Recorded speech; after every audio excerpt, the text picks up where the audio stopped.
बिस्मिल्लाहिर्रहमानिर्रहीम नाज़रीन, आज हम बात करेंगे पुर्तगाल के D7 वीज़ा के ऊपर। अगर आपके पास मंथली बेस पे 870 850 यूरोज़ या 900 मोर देन 900 या मिनिमम आपके पास तकरीबन इतनी अमाउंट आ रही है जो है अपने बैंक में आपके, तो आप पुर्तगाल का D7 वीज़ा अप्लाई कर सकते हैं जो कि पैसिव इनकम वीज़ा है। और इसके ब्याह पे आपको 2 साल की रेजिडेंसी मिलती है और 2 साल के बाद मज़ीद आप इसको 2 साल के लिए कंटिन्यू कर सकते हैं। उसके बाद फिर आपको PR मिल जाती है। तो टोटल आपने 5 साल रहना है। 5 साल के बाद आपको जो है सिटीजनशिप आप अप्लाई कर सकते हैं और आपको पुर्तगीज़ पासपोर्ट मिल जाएगा।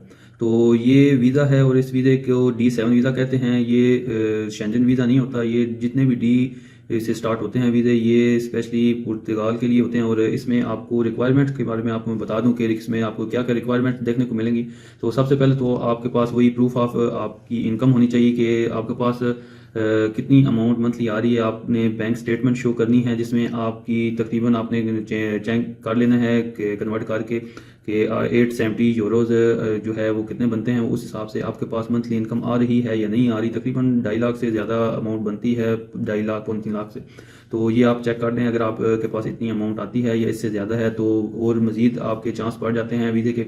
इसके बाद आपने जो है अगर फैमिली के साथ, अगर आप अकेला जाना चाहते हैं तो ये जो है काफ़ी एनफ है।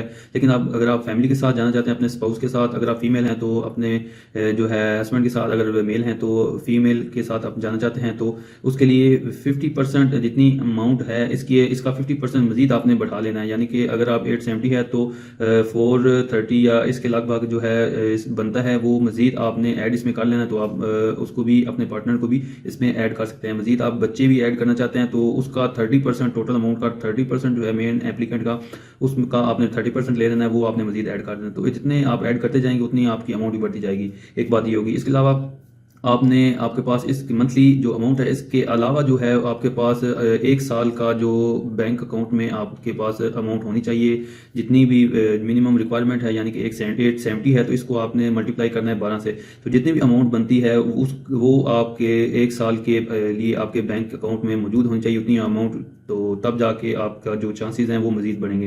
तो ये आपने दिखाने हैं और साथ में बैंक स्टेटमेंट आपने मिनिमम 6 मंथ की और जो है 6 मंथ से ज़्यादा और 12 मंथ यानी कि 1 साल तक आपने स्टेटमेंट शो करवानी है। इसके अलावा आपने इसका जो नेक्स्ट जो चीज़ है वो आपने प्रूफ ऑफ अकोमोडेशन चेक करवाना है। यानी कि आपने कोई रेंटल एग्रीमेंट ले लेना है और ये कम से कम 1 साल के लिए आपने लीज पे लेना है। और जो कि रिक्वायरमेंट है इसकी, इस वीज़ा को जो अगर आप हासिल करना चाहते हैं तो आपने अपनी वहाँ पे जा कहीं से भी किसी तरीके से भी, अगर आपका कोई जानने वाला है तो उसके ज़रिए, या फिर आप ट्रैवल एजेंट के ज़रिए जो इमिग्रेशन लॉयर्स हैं उनके ज़रिए ये फैसिलिटी हासिल कर सकते हैं। आपको काफ़ी सारे ऑनलाइन मिल जाएंगे। तो आपने 1 साल के लिए कम से कम कोई भी प्रॉपर्टी है, छोटी हो बड़ी हो, उसका मसला नहीं है, लेकिन आपने अपनी रिहाइश का बंदोबस्त करना है और वो 1 साल का कॉन्ट्रैक्ट हो। इसके अलावा अगर आपके पास इतने पैसे हैं तो आप अपना घर भी वहाँ पे या कोई अपार्टमेंट या जितना भी आप बाई करना वहाँ पे अमाउंट बनती है वो पर्सनली बाई भी कर सकते हैं। और इसके अलावा जो डॉक्यूमेंट आपको रिक्वायर्ड होंगे वो आपका क्रिमिनल सर्टिफिकेट होगा, यानी जिसे पुलिस क्लियरेंस सर्टिफिकेट कहते हैं। और वो सिर्फ आपने हासिल ही नहीं बनवाना ही नहीं है, वो किसी भी खिदमत सेंटर से आपका बन जाता है। तो खिदमत सेंटर से बनवाने के बाद एक तो आपने ये ख्याल करना है कि वो 6 माह से जो है ज़्यादा ना हो, तो उसकी जो इशुएंस डेट है वो 6 माह से ज़्यादा ना हो, नहीं तो फिर आपको दोबारा नया बनवाना पड़ेगा। और उसके बाद वो अपोस्टाइल भी किया हुआ वो, यानी कि वो जो है मोफा से जो है जो सर्टिफिकेट होता है उसका क्लियरेंस का वो वेरीफाई हो, यानी कि जिस अपोस्टाइल किया हुआ हो तो उसके बाद फिर वो जो है एक्सेप्टेबल है वहाँ पे। तो वो साथ आपने जमा करवाना है बाकी डॉक्यूमेंट्स के साथ एम्बेसी में। इसके अलावा आपका जो पासपोर्ट है वो वैलिड होना चाहिए। मिनिमम जो है 6 मंथ की है, लेकिन आपका 1 साल से ज़्यादा का कम से कम वो उसमें एक्सपायरी हो, 1 साल से ज़्यादा जो है उसे 1 साल से कम ना हो। और ये जो है पासपोर्ट आपने साथ वो उसकी कॉपी भी लगानी है।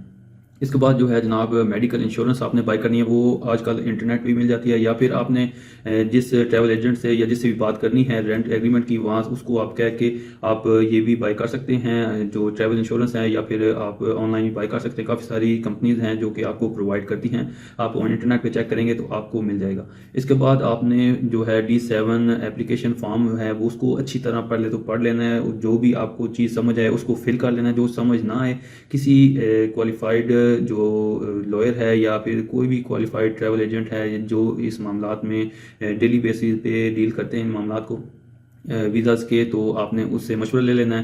बेस्ट ऑप्शन तो ये है, नहीं तो फिर जो चीज़ आपको समझ ना आए तो उसको आपने इंटरनेट पे सर्च करके उसको मज़ीद आप फिर फिल कर सकते हैं फॉर्म के साथ। इसके अलावा जो है आपने एक मोटिवेशन लेटर भी लगाना होगा साथ में, जिसमें आप लिखेंगे कि आप पुर्तगाल का ये वीज़ा क्यों लेना चाहते हैं और पुर्तगाल शिफ्ट क्यों होना चाहते हैं।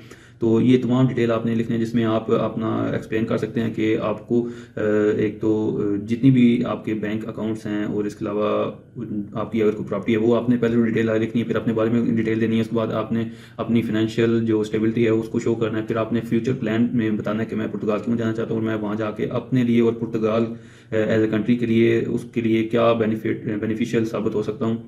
तो तमाम आपने वो चीज़ लिख देनी है।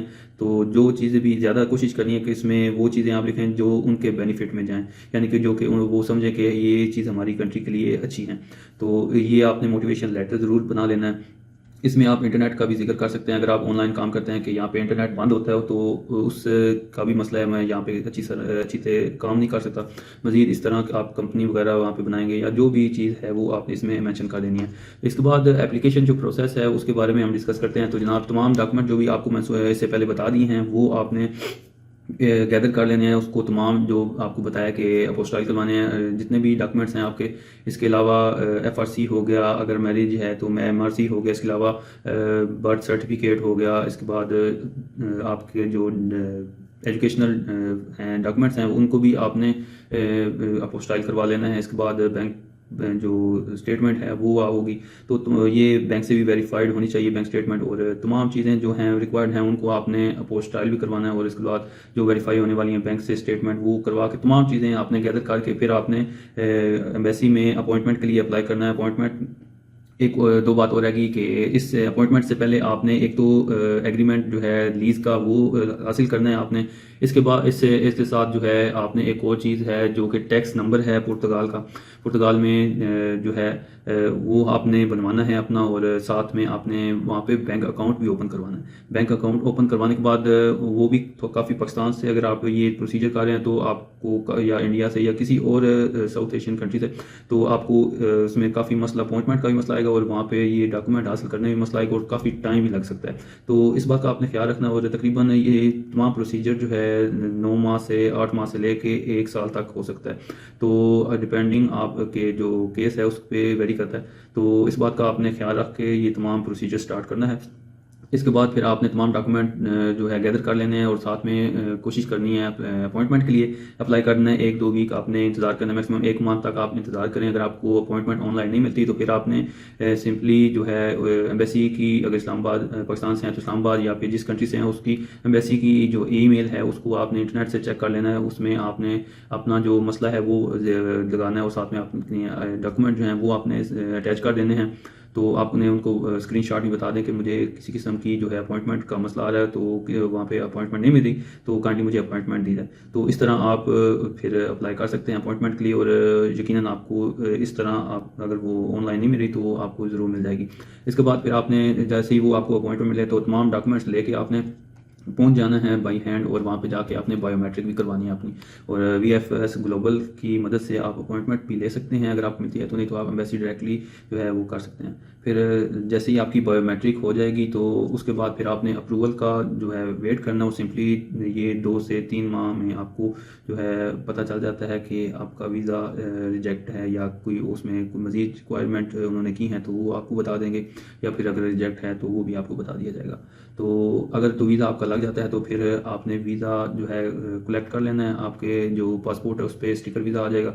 उसके बाद फिर आपने जैसे ही जाना है पुर्तगाल जाना है, वहाँ पे जाके आपने सेफ की अपॉइंटमेंट लेनी है। तो वहाँ पे जाके आपने अपना रेजिडेंस परमिट जो है वो अपॉइंटमेंट ऑलरेडी हुई होगी, वहाँ पे जाके आपने सिर्फ बायोमेट्रिक देनी है और साथ में अपना जो कार्ड है वो आपने रिसीव कर लेना है, रेजिडेंस कार्ड जो कि 2 साल का होता है, और मज़ीद उसको आप एक्सटेंड कर सकते हैं। तो ये तमाम चीज़ें थी। मज़ीद आप एम्बेसी से जो है उसकी एम्बेसी की वेबसाइट पे जाके डॉक्यूमेंट्स मज़ीद वहाँ पे पढ़ सकते हैं। अगर आपको समझ ना आए तो एम्बेसी कॉल भी कर सकते हैं, या खुद जो है पर्सनली एम्बेसी जाके वहाँ से मज़ीद जो डिटेल है लेटेस्ट डिटेल है वो आप वहाँ से ले सकते हैं। तो बहुत अच्छा वीज़ा, अगर आप के पास इतनी इनकम आ रही है तो आप इसे ज़रूर ट्राई कीजिए। तो दुआओं में याद रखिएगा। इस तरह की मज़ीद इन्फॉर्मेशन के लिए हमारे साथ जुड़े रहिए और बेल आइकन पर क्लिक कीजिएगा, सब चैनल को सब्सक्राइब कीजिएगा, दोस्तों के साथ शेयर कीजिएगा। जो दोस्त आपके अगर कोई जानने वाला इतनी अमाउंट में मंथली बेसिस पे इनकम ले रहा है तो उसके साथ ये वीडियो ज़रूर शेयर कीजिएगा और उसे बताइएगा। मिलते हैं नेक्स्ट वीडियो में। दुआओं में याद रखिएगा। खुदा हाफिज़।